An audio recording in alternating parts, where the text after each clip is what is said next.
prinsip seperti itu. Lanjut, Pak. Eh, kita masuk ke pengecuali. Definisi ya, Pak. Definisi itulah B3 seperti apa, ini sudah ada di PP, ya, sudah ada juga di P10 sudah ada. Mungkin Bapak Ibu sudah yakin, sudah jelas lah seperti ini. 5B3 seperti apa, ya Pak, ya. Lanjut saja. Nah, ini kemudian, apa kategori limbah? Berdasarkan kategorinya, 5B3 itu ada 2. Dilanjut saja, kategori 1 dan kategori 2. Itu di PP sudah jelas. Jadi, kalau kategori 1 itu sifatnya akut, kategori 2 sifatnya kronis. Ya, Bapak sekalian. Nah, ini di PP sudah dijelaskan semuanya. Ya, seperti itu. Lanjut saja, Pak. Mohon izin, Pak Rek. Ya, silakan. Apa bedanya? Nah, ini adalah membedakan bagaimana cara mengelolanya. Disimpan sama-sama disimpan, diangkut sama-sama diangkut, ditimbun sama-sama ditimbun. 5B3 itu pengelolaannya, ya. Tetapi karena ada kategori, maka akan ada sedikit perbedaan. Gitu. Ya. Contoh kalau pengangkutan nih. Kalau kategori 1 dia harus pakai tutup, seperti itu pengangkutannya. Kalau kategori 2 maksud tutup, terbuka aja bisa. Nah, seperti itu. Perbedaan seperti itu. Itu nanti ada di permen khusus untuk pengangkutan P4 ya, kalau nggak salah sudah keluar nih, P4 nomor 2020. Lanjut saja. Nah, 5B3 berdasarkan sumbernya, tadi kita sampaikan ya, di awal, ada 3 sumbernya, yaitu sumber tidak spesifik, kimia kadaluarsa tumpahan atau tidak memenuhi spesifikasi, dan sumber spesifik. Sumber spesifik ada 2, umum dan khusus. Itu ada di lampiran 1 PP 01/2014. Untuk sumber spesifik umum, terdapat pada tabel 3, dan spesifik khusus ada tabel 4. Seperti itu. Nah, ini kenapa saya sampaikan, ini ada kaitannya dengan permohonan produk samping dan permohonan pengecualian. Mana saja sih yang boleh untuk diajukan. Seperti itu. Lanjut. Nah, pengecualian. Ya, sekarang kita produk samping dulu ya, Pak ya. Produk samping. Apa sih produk samping? Ya, jadi produk samping itu adalah produk sekunder, ya Pak, bukan produk utama nih, sekundernya, ya produk sekunder yang dihasilkan dari suatu proses industri, tapi terintegrasi dengan produk yang dihasilkan di awal, yang utama maksudnya, ya, dan dapat digunakan secara langsung tanpa proses lebih terdahulu dan adanya standar produk, ya. Jadi intinya adalah ketika Bapak melakukan proses produksi, keluaran ada 2 nih, ini produk utama Bapak. Ada 1 nih produk sampingannya. Nah, seperti itu. Tapi dalam satu proses. Nah, ketika itu dihasilkan, langsung bisa digunakan. Nah, itu produk samping seperti itu, Pak. Lanjut.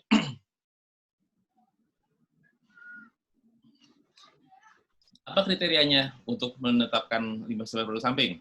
Pertama, pemohonnya adalah setiap orang yang menghasilkan limbah B3 dari sumber spesifik. Ya, Pak. Jadi bukan jasa yang melakukan ini, yaitu adalah penghasilnya sendiri.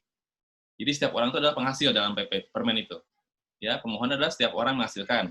Limbahnya seperti apa? Limbahnya adalah dari sumber spesifik. Ya, berasal dari satu siklus tertutup produksi terintegrasi. Tadi saya sampaikan dari satu proses produksi dilakukan dua produk, utama dan samping. Nah, sumber spesifik itu apa? Tadi saya sampaikan di awal. Spesifik umum dan spesifik khusus. Jadi kalau limbah Bapak termasuk di tabel 3 dan atau 4, Bapak bisa mengajukan sebagai produk samping. Seperti itu. Prosedurnya bagaimana ya? Jadi mengajukan saja permohonan penetapan limbah spesifik kepada Menteri. Ya, seperti itu. Nah, sekarang apa yang disampaikan pada Menteri untuk permohonan? Lanjut. Jadi permohonan penetapan itu yang diajukan syaratnya adalah 1, identitas pemohon, itu sudah jelas ya. Identitas seperti apa, siapa yang mengajukan, penanggung jawabnya siapa, seperti apa, kemudian profil perusahaannya, kegiatannya apa yang dilakukan, ya harus jelas di situ disampaikan. Kemudian nama dan kode 5B3 yang akan diajukan. Jadi kita akan cek. Kalau nanti misalnya, kita akan mengajukan produk samping dengan kode limbah A105D misalnya gitu. Kita langsung tolak, Pak. Kenapa, Pak? Karena dia ada di tabel 1. Ya, Pak ya. Tidak boleh. Karena kriterianya adalah tadi ada di tabel 3 dan atau 4. Seperti itu. Nah, ini juga harus diperhatikan bahan baku dan bahan penolong yang digunakan dalam proses yang 5B3-nya, ya. Kemudian proses yang menghasilkan limbah B3-nya, jadi bahan bakunya harus jelas ya, apa saja, dari mana seperti apa, kriteria seperti apa, bahan penolongnya apa saja. Nah, kemudian untuk proses produksinya tolong disampaikan dari mulai awal sampai akhir, sampai dikeluarkannya produk utama dan produk samping. Seperti itu. Nah, ini juga harus dipikirkan dari sekarang ketika mengajukan nama produk sampingnya apa. Gitu. Seperti itu. Jadi kalau misalnya teman-teman di PLN kan produk sampingnya FLS ya, seperti itu ya. Kenapa FLS sebagai produk samping? Karena ketika dia satu kesatuan dimasukkan apa? Energi dan produknya adalah sampingnya adalah FLS gitu. Kami sudah menerbitkan SK, Pak, untuk produk samping untuk PLN PJB Python. Kayaknya saya lihat ada Pak Dede ya, Pak Dede ya? Pak Dede dari Python ya di sini ya. Kayaknya saya tadi lihat ininya. Iya, Pak. Nah, mungkin ya, Pak Dede, apa kabar, Pak? Alhamdulillah baik, Pak. Ya, jadi Python juga melakukan hal ini. Ini sudah ada contohnya, tapi memang kan waktu itu Python sangat lama, Pak. Hampir 2 tahun ya, Pak Dede ya, kalau nggak salah ya. Karena itu waktu itu, inilah satu-satunya dan pertama di Indonesia untuk penetapan sebagai produk samping. Kenapa? Jadi kita pun learning by doing ya dari tim ahli, apa saja sih yang harus dilampirkan untuk produk samping ini. Nah, sekarang kita udah jelas semua nih. Jadi kalau misalnya Bapak-Bapak sekarang PLN yang mengajukan, kita sudah jelas kriteria, syaratan yang dilengkap, sudah tahu, Pak, gitu. Jadi nanti tinggal sekali jalan, selesai. Seharusnya seperti itu, gitu ya. Kemudian, satu lagi adalah sertifikat standar produk. Nah, SNI-nya ini harus tahu. SNI-nya lain ya dengan pemanfaatan, tapi ini adalah SNI untuk FLS-nya, kalau PLN itu. Jadi ketika FLS dihasilkan, harus tahu SNI-nya ada nggak gitu. Ya, tadi Pak Kang Herman sudah menyinggung, Pak Kang Herman ya. Pozolan ya Kang Herman ya tadi ya sudah menyinggung. Nah, itu ada SNI-nya untuk FLS. Gitu. Nanti bisa kalau lebih detailnya SNI-nya mungkin bisa ke saya, bisa ke Pak Alex, bisa juga ke Pak Dede ya, Pak Dede ya. Pak Dede udah pengalaman nih untuk by product seharusnya nih. Kemudian kita lanjut ke prosesnya, alurnya ya. Alur prosesnya adalah pertama mengajukan permohonan, udah jelas itu ya. Mengajukan permohonan, lanjut saja slide-nya, mohon maaf. Permohonan, kemudian permohonannya akan kita validasi.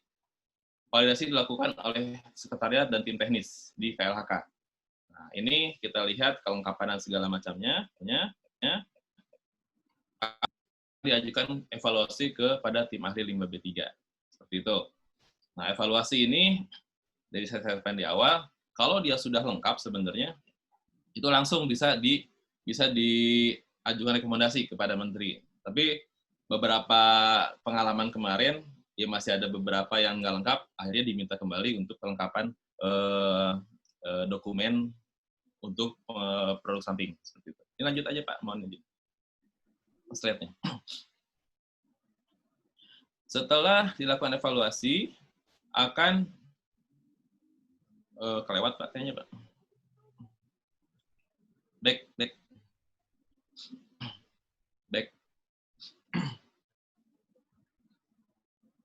Back satu lagi Pak. Nah ya ini. Jadi alurnya seperti ini ya Pak ya.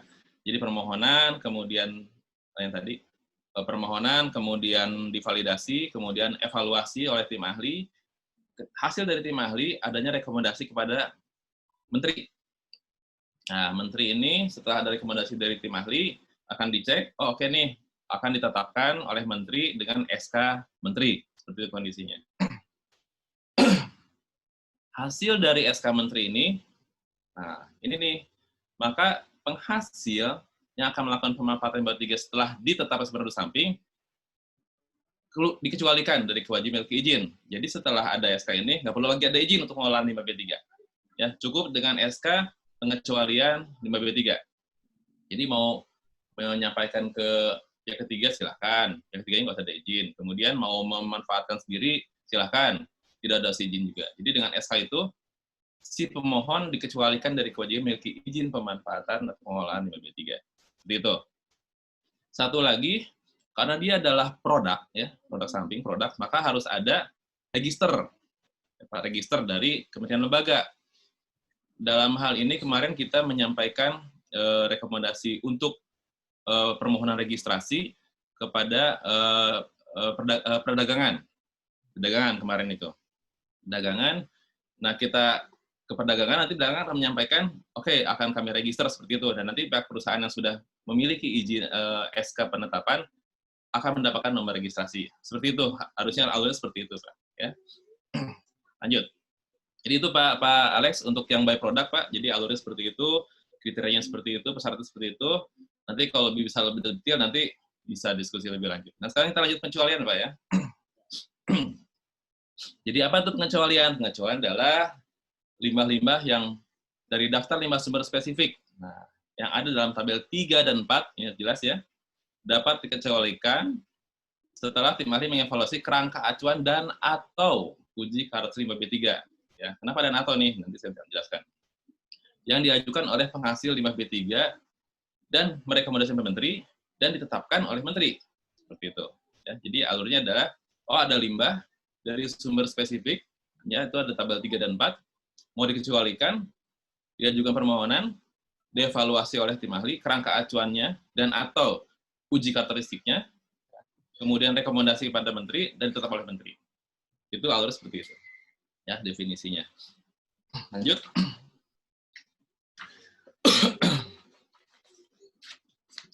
Kemudian, apa kriterianya? Nah, sama kayak tadi, kriterianya adalah setiap orang. Nah, Pak ya, ini wajib nih. Kenapa? Tidak boleh oleh jasa. Ya, oleh pihak ketiga itu nggak boleh. Jadi yang diajukan adalah setiap orang menghasilkan. Jadi si produsen limbah B3 itu sendiri. Limbahnya seperti apa? Limbahnya adalah yang terdapat dalam sumber spesifik umum dan khusus, yaitu tabel 3 dan 4. Kemudian, asalnya dari mana? Proses produksi yang konsisten, bahan bakunya konsisten, dan limbah B3-nya juga konsisten dihasilkan jadinya. Jadi itu alur dari mulai bahan baku, produksi, dan limbah. Itu linear ya Pak, seperti itu. Lanjut Pak. Prosedurnya seperti apa? Nah ini adalah prosedur baru nih Pak, di P10 2020. Pada P55, prosedurnya hanya prosedur satu ini aja. Jadi pengecualian limbah B3 dari sumber spesifik umum dan khusus. Nah, ini buat apa? Limbah untuk tabel 3 dan 4. Nah, di P10 ada dua prosedur yang disampaikan di situ, yaitu prosedur 1 dan 2. Yang satu untuk tabel 3 dan 4, untuk prosedur 2 untuk B3 tertentu. Apa saja itu? Nikel, fly ash, steel slag, dan SB kadar 3%. Tadi Kang Herman sudah menyampaikan ya Kang, teknikal. Itu bisa dengan prosedur yang khusus ya, yang tertentu. Fly ash, tapi fly ash juga nggak semuanya Pak. Khusus dari PLTU saja. Gitu. Jadi PLTU ya alhamdulillah nih harusnya bersenang hati semua nih. Ini juga atas arahan Kemenko, atas arahan semuanya, akhirnya oke nih fly ash dari PLTU bisa dikecualikan dengan prosedur yang khusus istilahnya gitu kan. Ya, karena dia termasuk dalam jenis limbah B tertentu. Dan lainnya steel slag dan SB. Lanjut. Bagaimana prosedur yang dilakukan? Nah, kita sampaikan dulu prosedur 1.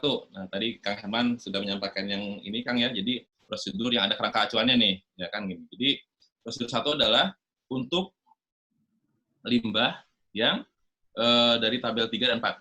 Keseluruhan tuh boleh mengajukan. Pertama, prosedurnya adalah mengajukan permohonan kepada menteri. Apa saja disampaikan? Tadi salinan dokumen AMDAL atau PL ya Pak, yang disahkan oleh pejabat berwenang, kemudian salinan akta pendirian perusahaan, dokumen kerangka acuan, dan ditandatangani oleh direktur penanggung jawab perusahaan. Nah ini, di prosedur 1 harus menyampaikan dokumen kerangka acuan. Apa saja dokumen kerangka acuan? Lanjut Pak. Jadi dokumen kerangka acuan paling sedikit memuat mengenai pertama profil, ya, kemudian tujuannya pengecualian seperti apa, deskripsi bahan baku, deskripsi proses, dan limbah B3 yang dihasilkan, ya. Kemudian disebutkan nama dan kode limbah untuk yang akan dikecualikan. Kemudian metode pengambilan contoh uji yang akan dilakukan. Nah, tadi juga Kak Herman sudah menyampaikan. Jadi nggak usah dulu uji nih, gitu ya. Jadi menyampaikan proposal, kerangka acuan namanya, apa yang akan dilakukan di situ. Ya, jadi kalau belum punya hasil uji nggak apa-apa, ajukan saja. Tapi harus tahu dulu nih, kalau mau menguji karakteristik itu metode seperti apa, samplingnya, kemudian metode seperti apa, ya. Dan ini sudah ada sebenarnya di P10 bagaimana sih alur metode contoh uji dan uji karakteristik seperti itu. Kemudian yang dia adalah saya sertifikasi akreditasi. Nah, dari lab itu penting. Jadi labnya terakreditasi, dia akan ada punya sertifikat akreditasi atau salinan ISO 17025 untuk yang belum ada akreditasinya. Nah, itu mesti bisa asalkan metode dan metode ujinya sesuai dengan yang dipersyaratkan seperti itu. Lanjut. Prosedur yang selanjutnya adalah kedua. Tadi adalah permohonan, sekarang adalah limbahnya nih. Limbah B3 dapat diajukan apa saja? Nah, tadi sumber spesifik umum khusus di tabel 3 dan 4, proses produksi, bahan baku, dan limbah konsisten. Ya, oke. Setelah itu, akan dilakukan pembahasan oleh tim ahli limbah B3 untuk kerangka acuan. Ya. Kerangka acuan disetujui. Nah, setelah disetujui, maka akan adanya pengambilan sampel nantinya. Ya, pengambilan sampel sebenarnya oleh perusahaan silahkan, asalkan nanti ada dokumentasi segala macam. Tapi ini pihak perusahaan ada yang ingin didampingi oleh KLHK dan didampingi oleh tim ahli, biar benar nggak sih prosedurnya gitu. Itu juga diperbolehkan, silahkan. Tapi intinya adalah adanya verifikasi lapangan pengambilan sampel, ya seperti itu. Jadi untuk informasi saja, pengecualian ini sudah banyak yang mengajukan, tapi baru satu nih yang kerangka acuan ini disetujuin. Baru satu nih perusahaan, karena dia sudah melengkapi segala macam, evaluasi jelas, penyampaiannya juga jelas gitu kan. Akhirnya sudah disetujuin untuk kerangka acuan. Nah, saat ini sedang tahapan untuk uji karakteristik. Kemarin sudah mengambil sampel oleh mereka, kita juga diajak untuk menyaksikan, kemudian tim ahli. Nah, di sini ada kendala nih, karena pandemi ini akhirnya ada kendala buat ujinya. Tapi nggak apa-apa, ini kan sudah prosedur sebetulnya, tapi kan tidak terkendali ya Pak Alex ya, masalah kayak begini ya, pandemi COVID ini. Jadi, tapi prosedurnya tetap dijalankan, seperti kondisinya. Ya. Lanjut, mungkin nomor 3, jadi setelah diajukan, setelah dievaluasi, ada diambil sampelnya, nah dilakukanlah uji karakteristik. Nah, ini ada di P10 2020, apa saja yang dilakukan? Ya, 1, 2, 3, 4, 5. Nah, ini yang menarik, dari P55 ke P10 ada yang berubah nih ujinya. Jadi ada penambahan 1 uji. Ya. Ada waktu di P55 hanya 4 nih, ya. 1, 2, 3, 5. Nah, di P10 ada tambahan uji, yaitu uji total konsentrasi logam berat. Itu ada tambahannya. Kenapa? Ini juga learning by doing nih, karena kita sudah berapa tahun melakukan evaluasi dengan segala macam, ini selalu diminta oleh tim ahli, gitu kan. Jadi pada saat sidang, total konsentrasinya seperti apa nih? Nah, akhirnya kita masukkan, kalau ada P10, ada revisi, ya udah sekalian saja sebagai persyaratan. Jadi pada saat sidang, nggak siap nih perusahaan, malah nanti disuruh-suruh lagi, lama lagi nih. Lebih baik sekarang sudah disampaikan di kerangka acuan, mau seperti ini nih. Nah, ini sudah jelas. Gitu. Jadi ada perbedaan nih antara P55 sama P10. Nah, setelah dilakukan uji, perusahaan menyampaikan hasil ujinya ya kepada menteri dengan pengajuan tentunya. Kemudian setelah ada hasilnya, evaluasi kembali oleh tim ahli. Nah, tadi kerangka acuan, sekarang dievaluasinya ada hasil ujinya. Ya, hasil ujinya oleh tim ahli.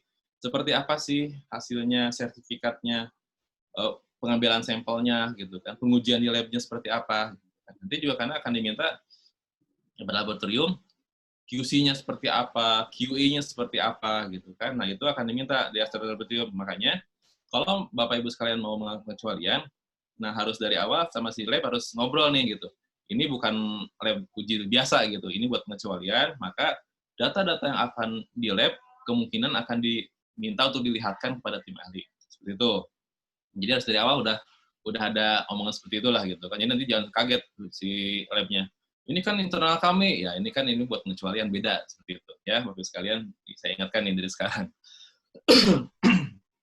Kemudian setelah evaluasi baru ada rekomendasi tim ahli dan ditetapkan sebagai oleh menteri seperti itu. Nah, ini juga tergantung hasil uji nih, ya. Kalau misalnya rekomendasi, oh hasil ujinya jelek nih, ada yang tidak memenuhi, ya berarti tentu saja akan ditolak, Pak, di pengecualian. Tapi kalau sudah jelas, sudah bagus semua, prosedur sudah jelas digunakan, kemudian dari labnya sudah jelas, maka akan direkomendasikan menjadi limbah non B3 seperti itu. Ya, cuman kan secara naluri penghasil, Pak ya, ketika ada hasil uji lab yang tidak memenuhi, masa sih mau disampaikan ke kita gitu kan?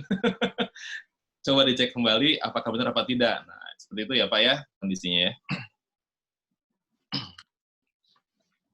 Lanjut. Nah, ini adalah skemanya, teman. Nah, ini adalah skemanya, skema bagaimana sih pengecualian dari sumber spesifik ya. Tadi pengajuan dokumen, kemudian validasi, evaluasi kerangka acuan. Setelah evaluasi kerangka acuan, disetujuin, di-approve, kemudian melakukan uji karakteristik. Ya, seperti itu. Approve itu akan ada surat dari kita bahwa kita KLHK menyetujui kerangka acuan dan agar melakukan lebih lanjut untuk proses ini. Gitu. Setelah uji disampaikan ke KLHK, ada tim ahli lagi direkomendasikan seperti apa, tolak apa tidak. Gitu. Ya ini yang normally di P55 ada, di P10 masih ada. Ya, seperti itu. Lanjut. Pak mau izin minum dulu Pak ya. Silakan Pak.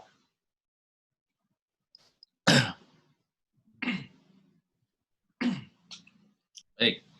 Nah ini kerangka acuan. Ini lebih detailnya. Apa saja sih yang ada di dalam kerangka acuan dibikin ya. Nanti ada bab 1, 2, 3, 4 ya. Bab 1 mengenai latar belakang tujuan dari limbah B3 yang diajukan seperti apa, ya persatuan waktunya, uraian prosesnya. Kemudian bab 2 tentang apa? Tentang deskripsi usaha atau kegiatannya. Kegiatan utamanya apa ya.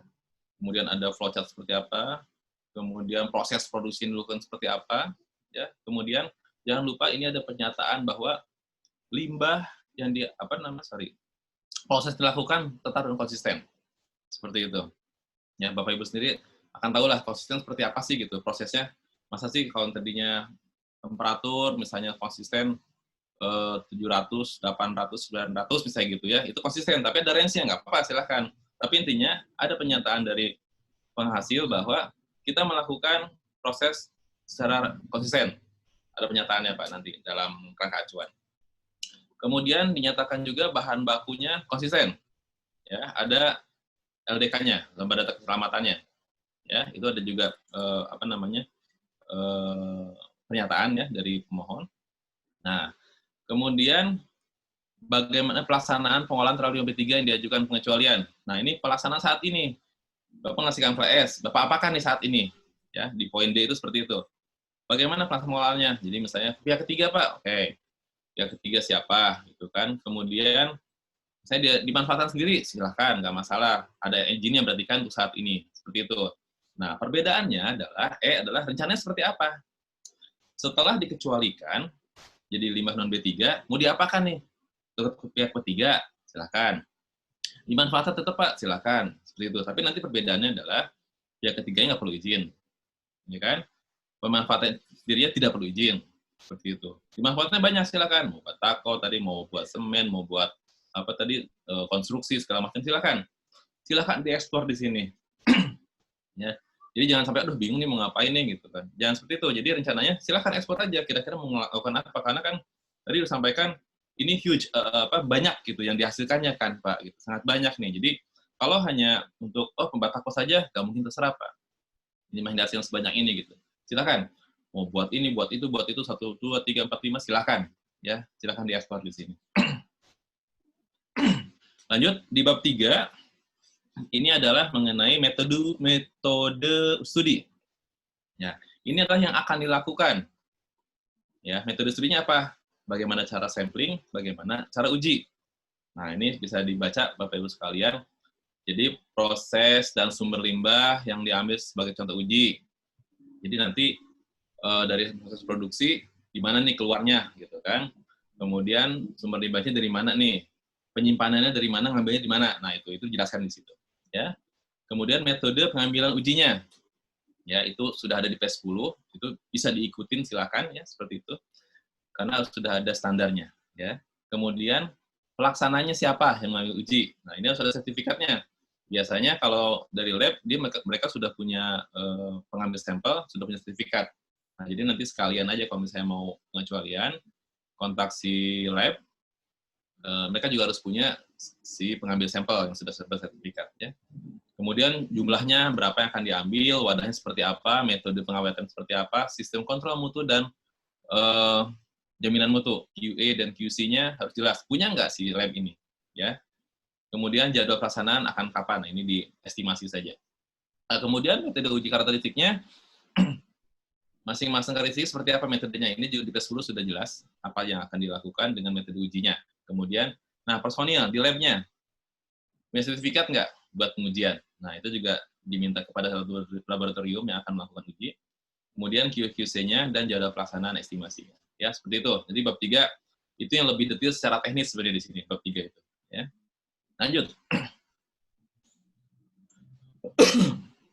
Nah, pelaksanaan, siapa yang melaksanakan? Nah, jadi pelaksananya nama yang akan melakukan kegiatan, itu dijelasin ya Pak ya, alamat usahanya, nomor teleponnya, jenis usahanya. Pelaksana pengambilan contohnya kritik, jadi ini labnya. Jadi yang pertama, yang A itu adalah si penghasil yang mengajukan, yang B adalah laboratoriumnya. Siapa yang akan mengajukan, siapa yang akan melakukan uji, dan mengambil contoh uji. Nah, ini di sini.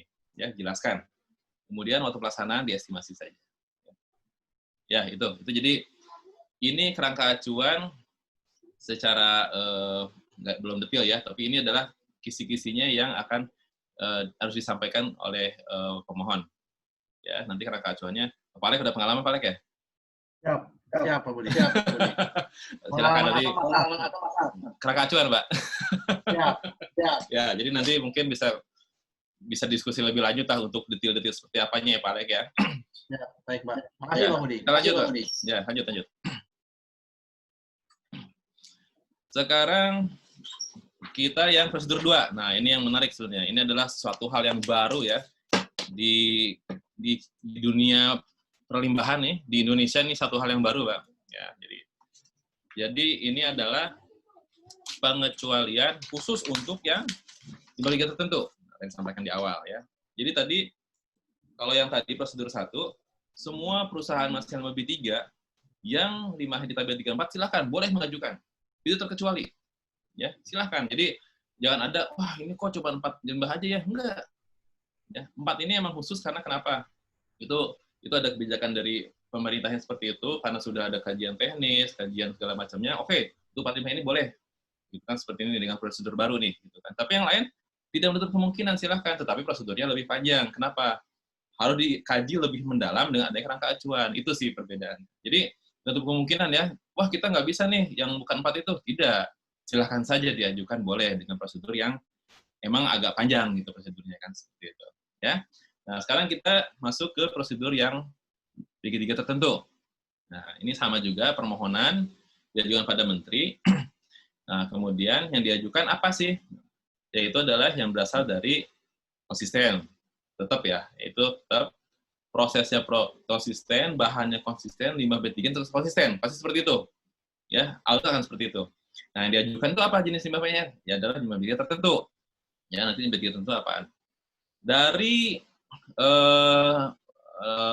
pengajuan akan dievaluasi tim ahli, dan ini langsung nih, evaluasi tim ahli, langsung ada rekomendasi. Nah, rekomendasi langsung penetapan. Alurnya cuma 5 nih. Tadi kalau yang tadi lumayan agak panjang, cuma 5 khusus. Evaluasi, rekomendasi, dan penetapan. Lebih pendek, Pak. Seperti ini kondisinya. Jadi teman-teman PLN nih, makanya alhamdulillah nih, ada permen ini sebenarnya gitu kan. Jadi kalau misalnya beberapa perusahaan yang, wah ini ngapain permen ini keluar? Kalau kami sih alhamdulillah sebenarnya lebih jelas dan ada kemudahan untuk beberapa perusahaan. Gitu, Pak. Seperti itu kondisinya. Lanjut. Nah, apa tadi limbah B3 tertentu? Nah, tadi sudah jelas ini Pak, di PS10 2020, technical, asalnya dari peleburan biji nikel. Fly ash, khusus dari proses pembakaran batu bara, fasilitas PLTU. Ya, ini khusus. Ya. Kemudian steel slag, sisa dari mana? Dari peleburan biji, besi, dan logam. Kemudian SBE. SBE dari produk ekstraksi minyak nabati, Tapi kita batasin memang untuk yang 3% maksimal, seperti itu. Karena beberapa pengajuan ke kami, ada 2 jenis limbah untuk SBE. SBE yang masih banyak nih, yang sekitar berapa, 16%, 15%, sama SBE yang 3%. Nah, ini tim ahli sudah melihat potensinya, wah ini kalau misalnya yang 16% harus ada treatment lagi. Tidak bisa langsung end process, gitu kan. Nah, makanya kita batasin untuk yang SBE yang 3% boleh dengan jalur khusus, yaitu prosedur yang kedua, seperti itu. Tapi kalau yang mau SB yang biasa nih, yang belum ekstraksi, silakan aja. Tapi prosedurnya akan lebih panjang, Pak, dengan prosedur 1. Kenapa? Karena harus ada treatment lagi kan. Ketika SBE dihasilkan, yang 16% itu minyaknya, berarti harus treatment lagi, Pak. Nggak mungkin langsung dikelola, tidak mungkin. Harus dipres dulu, dipisahkan dulu, nah barulah nanti yang residunya dimanfaatkan untuk dikelola lebih lanjut. Seperti itu kondisinya. Lanjut. Nah, prosedur untuk pengecualian limbah B tertentu, permohonannya dilengkapi dengan ini, pertama tetap ya, ada dokumen lingkungan, kemudian akte pendirian, dan dokumen pengecualian limbah B3. Nah, kalau di sana kerangka acuan ini kita bikin suatu dokumen lah, jadi jangan tercecer ya Pak, jadi Pak bikin 1, 2, 3, dibuat satu dokumen yang isinya adalah tujuan pengecualiannya apa, kemudian deskripsi bahan baku, proses, konsisten, dilengkapi dengan pernyataan. Ya. Kemudian metode pengambilan contoh uji, metode uji karakteristik, sertifikat hasil uji, sertifikat kadar minyak untuk limbah B3 SBE, ya. Kemudian dokumen QC, sertifikat akreditasi, dan rencana pengolahan. Nah, jadi intinya adalah Bapak untuk prosedur tertentu ini, B3 tertentu ini, langsung diajukan semua. Ya. Harus sudah ada sertifikat hasil ujinya. Jadi kita semua langsung evaluasi satu bundel. Ya, gitu. Nah, nanti metode seperti apa, dijelaskan di dalam dokumen itu. Jadi nggak usah ada dua kali lagi evaluasi segala macam. Oh, hasilnya seperti ini nih, selesai. Nah, udah, itulah yang membedakan ya, Pak ya. Lanjut. Kemudian, nah ini prosedurnya. Nah, tadi bisa dibandingkan dengan yang tadi prosedur 1. Kalau ini hanya permohonan, kemudian dievaluasi, langsung rekomendasi tim ahli, ya. Kalau tadi agak panjang, ya, ada kerangka segala macam. Ini untuk ribet tertentu seperti ini. Sudah rekomendasi, setujuan. Nah, nanti ada standar pelaporan segala macamnya, itu semua juga ada untuk produk, untuk yang khusus, untuk yang umum, sama semua. Ada pelaporan segala macam, ya. Lanjut, Pak. Nah, itu jadi itu adalah prosedur ya Pak, itu yang baru sebenarnya. Jadi ada 3 tadi kita sampaikan. By-product seperti apa, pengecualian untuk yang prosedur 1 seperti apa, prosedur 2 seperti apa. Nah, itu koridornya seperti itu ya Pak Alex dan teman-teman sekalian ya. Nah, sekarang apa yang ada dalam kerangka acuan itu adalah uji karakteristik limbah. Nah, ini tujuan pelaksanaan uji ada di pasal 191 ya, PP 101, dan pasal 9 di P10 2020. Tahapan uji itu apa sih? Yaitu adalah pengambilan contoh uji dan pelaksanaan contoh uji ya. Tadi ini sudah disampaikan di atas. Lanjut. Nah, ini metode-metodenya. Ini juga ada di P10. Ini saya sekilas saja. Lanjut. Metode contoh ujinya seperti apa? Nah, ini pengambilan sampelnya. Untuk limbah cair, untuk limbah padat. Nah, ini kalau misalnya Bapak Ibu sekalian membandingkan dengan P55, ini berbeda, Pak. Ya, di P55 itu masih untuk pengambilan contoh uji limbah padat masih mengacu pada rekra. Nah, di P10 kita sudah SNI 8520. Ya, jadi pakai SNI ini. Ini perbedaannya di pengambilan sampel di limbah padat. Lanjut. Kemudian ini untuk uji karakteristiknya, ini juga masih sama sih sebenarnya dengan P55 dengan P10, cuman ya lanjut Pak, maaf.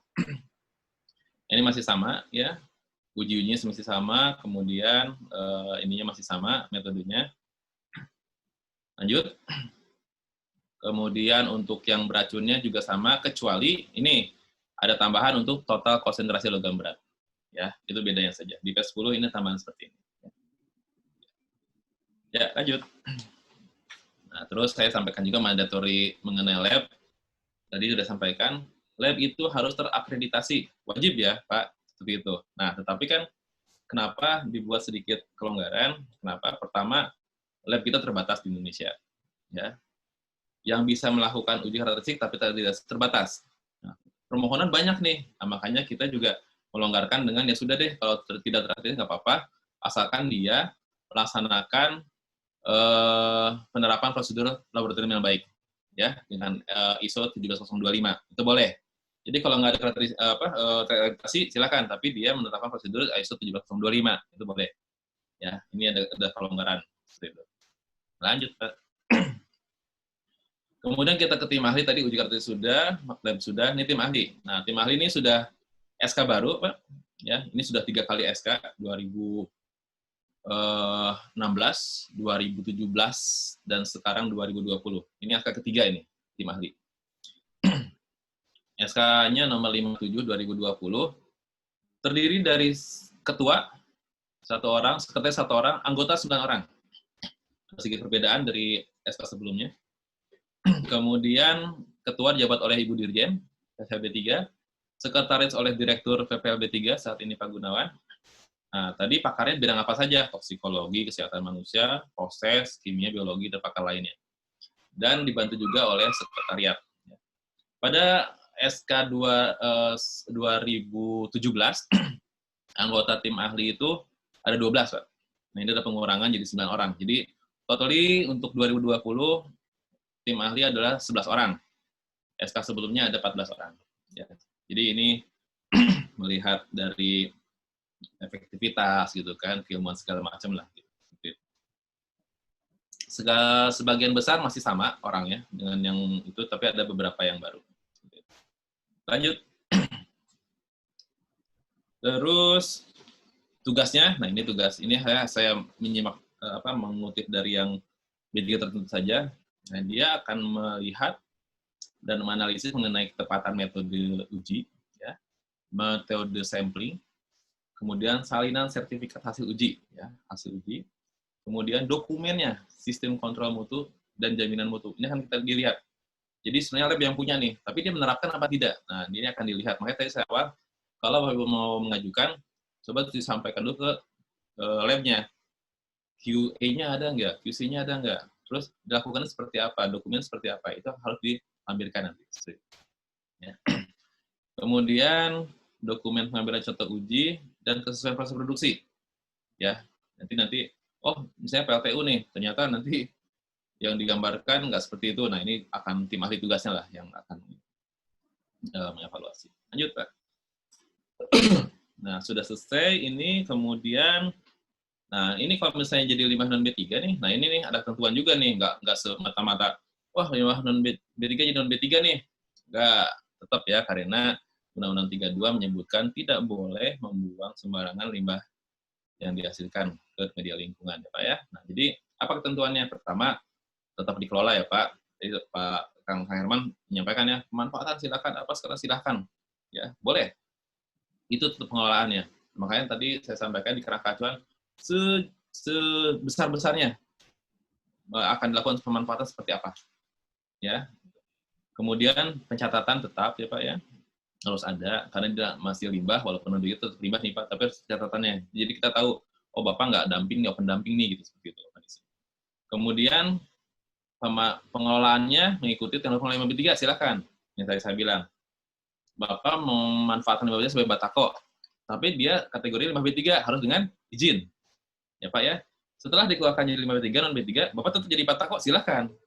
Itu teknologinya silakan masih ada, tetapi tidak perlu izin. Setelah ada SK penetapan sebagai limbah non-B3. Ya Pak ya, itu. Kemudian, nah ini tadi 4, tidak perlu mekanisme izin.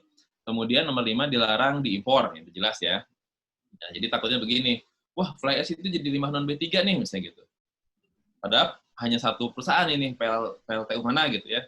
Tahu-tahu dari sana diimpor nih limbah, karena jurusan non-B3, padahal kan bukan semua fly ash non-B3, hanya untuk perusahaan tersebut. Nah, makanya larang diimpor, Pak ya. Kemudian, nah ini Undang-Undang 32 menyebutkan dilarang dibuang ke media lingkungan hidup. Kemudian, dilarang didamping. Ya, seperti itu. Lanjut, Pak. Nah, ini kemudahan-kemudahannya untuk setelah dikecualikan, ya Pak ya. Untuk penyimpanannya, pertama, tidak perlu izin. Ya Pak ya. Kemudian tidak ada persyaratan khusus, permeabilitas lah, lapisan membran lah, ini ya buat yang penyimpanan. Kemudian harus disimpan di tempat khusus, jelas ya, kayak TPS itu tetap nih. Karena kenapa? Tidak ada pencemaran lingkungan. Jadi jangan sampai, oh sudah non B3 nih, Bapak simpan aja di luar tanah, dekat sungai gitu, seperti apa, itu tidak boleh Pak, ya tetap. Harus ada khusus disimpan, tetapi dia kategori sebagai non B3, kenapa? Tidak ada spesifik khusus untuk penyimpanannya, ya Pak ya. Kemudian tidak boleh disimpan bersamaan dengan limbah lainnya. Jadi nggak boleh campur Pak, penyimpannya. Tetap satu jenis limbah saja. Kemudian pengangkutan. Pengangkutan itu tidak perlu rekomendasi dari LHK. Tidak perlu, silakan. Bapak mau pihak 3, angkut saja. Ya. Tidak perlu izin, tidak perlu rekomendasi, dan tidak perlu spek khusus. Nah, kalau sekarang kan, limbah B3 harus khusus nih.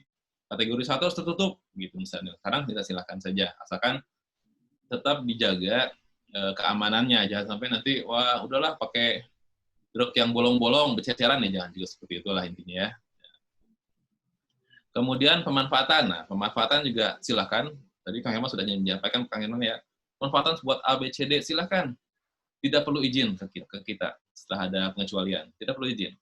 Ya, standarnya silakan pakai yang mana saja. Untuk subbase jalan, ya, untuk semen, buat dan sebagainya lah, silakan. Tapi intinya tidak perlu izin ke kami. Ya. Untuk penimbunan silakan, boleh. Tidak perlu izin. Tidak perlu izin. Ya. Nah, untuk reklamasi tambang diperbolehkan, Pak. Ya, tapi standarnya adalah untuk SDM. Standar SDM untuk reklamasi tambang silakan. Nah, tapi itu tolong disebutkan semua